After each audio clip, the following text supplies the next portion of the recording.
Menurut lo?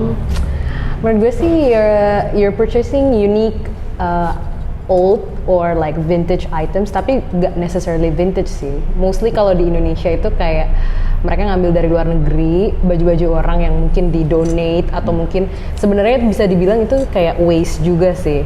Cause rata-rata kalau thrifting di Indo itu barangnya dari luar. Tapi kalau second hand sendiri sih lebih ke misalnya kita punya barang yang kita keep and it's like a good item, kayak misalnya designer items atau kayak something that we cherish from our family gitu. Itu bisa juga sih dibilang second hand. Misalnya kita udah bosen, kita pengen orang lain aja deh yang adopt, itu bisa juga kita jual dan bilang second hand or thrift juga gitu. Kalau menurut gue Iya, setuju sih, konsepnya sama. Basically both second hand sama thrifting itu yang pasti used items ya. It's not new, tapi It's kayak bisa juga dead stock sih sebenarnya. Ada.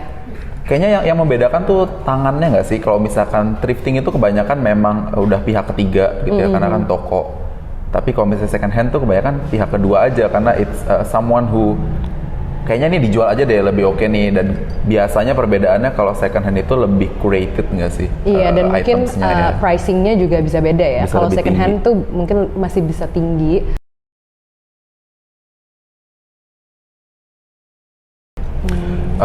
Thrifting trend, I think kayak the rise of thrift store atau second hand. Menurut gue yang salah satu faktor yang paling prominent, yang paling bisa kita lihat secara nyata pastinya pandemi nggak sih? Benar. Karena kemarin tuh sempet COVID, akhirnya orang-orang stay at home, so they like to shop. Mereka punya waktu lebih banyak untuk memilah item. Dan kayaknya juga hasrat untuk belanja tuh lebih gede gitu loh. Things yang a little bit more special, a little bit more unique, dan mereka juga they had the time in their hand untuk mengkurasi. Akhirnya mereka lebih connect sama how thrifted work online gitu. Barangnya udah cuman satu, terus online mereka nggak harus pergi kemana-mana ya, dan juga the thrill of rebutannya. Iya, benar. Jadi kayaknya itu sih yang bikin thrifting tuh cukup price. Ada juga kan yang kayak thrift tapi rework kan. So they mark up the prices karena mereka ngegabungin maybe kayak Nike or other brands in one sweater gitu loh. Channel-channel seperti USS Fit. Iya benar. Yang bikin mereka bikin konten challenge thrift dengan duit segini. Itu mungkin juga salah satu faktor sih yang bikin. Ada juga sih nama ini tuh kayak cowok-cowok fashionable gitu, PAQ. Mereka sebenarnya di London. Right? Tapi mereka tuh kayak jalan-jalan sebelum pandemi tuh mereka kayak ke New York, kayak legit kayak misalnya 60 euros, gue bisa belanja apa aja. Dan mereka tuh itu acara yang seru sih. Sayang banget karena pandemi mereka udah nggak syuting lagi.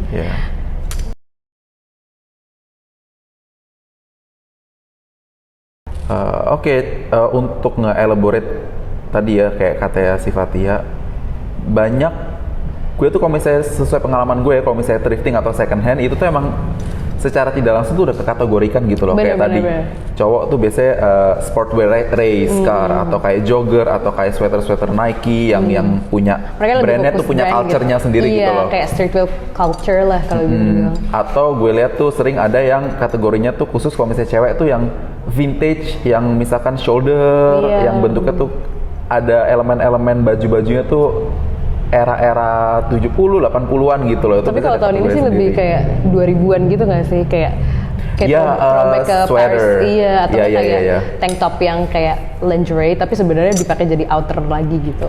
Kayak movies Clueless. Iya, jadi mereka kayak throwback ke Paris Hilton lagi awal 2000-an gitu. Sebenarnya kayak it's a bit tacky, tapi sebenarnya it's a trend, jadi orang jadi pengen pakai juga cewek-cewek gitu. karena apa namanya acceptance lebih tinggi, jadi campiness dan tackiness tuh juga lebih di celebrate nggak sih? Iya. Dan ada juga bentuk-bentuknya tuh kayak yang khusus blazer, ya nggak sih? Biasanya tuh dia tokonya tuh bener-bener cuma blazer doang. Jadi Dan biasanya kalau thrift tuh blazer you can find sampai size 5XL yes, gitu. 5XL. Terus ada yang khusus apa corduroy pants. Iya, by the benar. way. Dan menariknya kalau misalnya kita mau ngomongin thrifted and second hand, itu what kind of things yang bisa kita dapat, ada sih perbedaannya menurut gue sih. Di second hand again karena curated dan itu specifically people wanted to sell it dari pre-loved barang mereka, things like kayak yang apa artwork kayak embroidery atau kayak tenun, things like that itu bisa kita easier kita temuin di second hand menurut gue. Dan maybe Thrifted, lebih dijaga juga nggak sih iya, kualitasnya? lebih dijaga kan kualitasnya. Kalau thrifted there is quality stuff, tapi kayak gue untuk selama ini belum nemu sampai yang kayak Rapih embroidery banget ya? work atau yang kayak lace. Nah, yang itu susah banget mana sih. itu susah gitu. Jadi mungkin perbedaannya stuff we can get between second hand sama thrift di situ, artisanalnya. Halo semuanya, aku Novena. Aku yang make up and hair Gita dan juga bikin hairdo untuk Rama. Hai, aku Felicia. Aku yang handle makeupnya Lisda dan juga makeupnya Rama.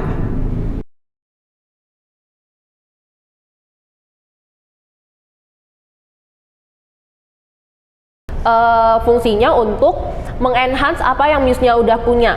Jadi nggak mungkin juga dong kalau misalnya kita photoshoot terus nggak ada make up. Jadi kesannya tuh kayak nggak ada yang apa ya, nggak ada yang ditonjolkan dan juga kesannya tuh jadi polos banget gitu. So that's why make up dan hairdo tuh juga sangat penting dalam photoshoot. Nah, caranya gimana sih kalau kita tuh support the whole look with makeup sama hairdo? Pertama, kita pasti bikin color palette ya, biar warnanya tuh sesuai antara makeupnya dari eyeshadow, blush, lipstick, sama outfit yang dipakai sama Muse kita. Karena itu kita pengen ciptain ambience sama vibes yang pengen kita achieve. Terus untuk nge-state konsepnya juga, kita ada bikin makeup mood board. Dan biasa tuh di sana kita juga kasih lihat look to achieve sama hairstylesnya kayak apa. Buat look yang kali ini, kita prepare yang look pertama itu formal and mysterious. Nah, jadi make upnya itu make up yang natural dan clean gitu. Dan untuk hairdo-nya juga dia tuh looknya yang sleek dan clean. Nah, gak cuma satu look aja, kita juga nyiapin 2 look. Yang look kedua itu yang artistic. Nah, jadi kalau untuk make upnya, nah kita tuh make upnya lebih ngarah ke editorial yang ngarah ke art gitu. Jadi kita banyak main warna juga di situ. Nah, terus hairdo-nya juga kita nambahin apa ya, kesan-kesan artnya gitu, kesan editorial artnya gitu. Nah, karena kita mau menyesuaikan sama detail baju yang akan dipakai. Hai, gue Veronica Eteng. Gue adalah fotografer, sekaligus editor dan owner dari Kana Space. Editorial photoshoot itu adalah tipe fotografi di mana lu bisa jelasin the whole story, the whole message tanpa lu harus tulis secara lisan. Gitu. Jadi lu secara visual aja lu udah tahu apa sih message yang mau disampaikan. Editorial fotografi itu dia nggak gitu ngejual produk.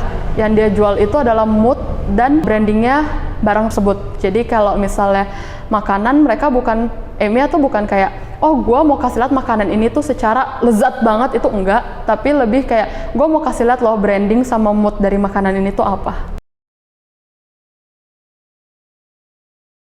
Apa aja yang harus di-prepare? Yang pertama itu pasti theme awalnya, kayak tema awal lu tuh apa sih gitu kan. Setelah itu, kalau misalnya lu udah tahu nih garis besarnya apa, kita harus nyari the right theme. Jadi kayak kita harus nyari mulai dari fotografer, kita harus nyari dari makeup artist, hairstylist, fashion stylist, and then the model itself, and then sama locationnya sendiri sih. Kayak kita mau photoshootnya di mana? Apakah itu outdoor ataukah itu indoor?